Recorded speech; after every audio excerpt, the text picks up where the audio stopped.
ఓం అస్మద్గురుభ్యో నమః. రేపే అండి శని త్రయోదశి 31వ తేదీ.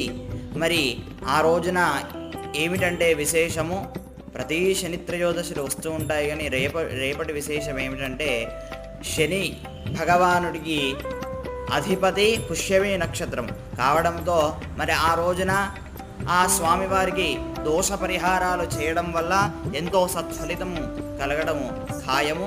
మరి ఎగ్జాంపుల్ చెప్తాం. ఇప్పుడు సతీష్ అని ఒక పేరుంది, వారిది కుంభరాశి అవుతుంది. జన్మస్థానంలో శని భగవానుడు ఇప్పుడు నిలిచి ఉన్నారు. మరి ఆ శని భగవానుడు జన్మస్థానంలో ఉండడం వల్ల ఎలాంటి సత్ఫలితాలు కూడా పొందడానికి అవకాశం ఉండదు. కాబట్టి వారు కుంభరాశి వారు. ఈ విధంగా కొన్ని రాశులు ఉంటాయి, మేము డిస్క్రిప్షన్లో ఇస్తాము, చూడండి.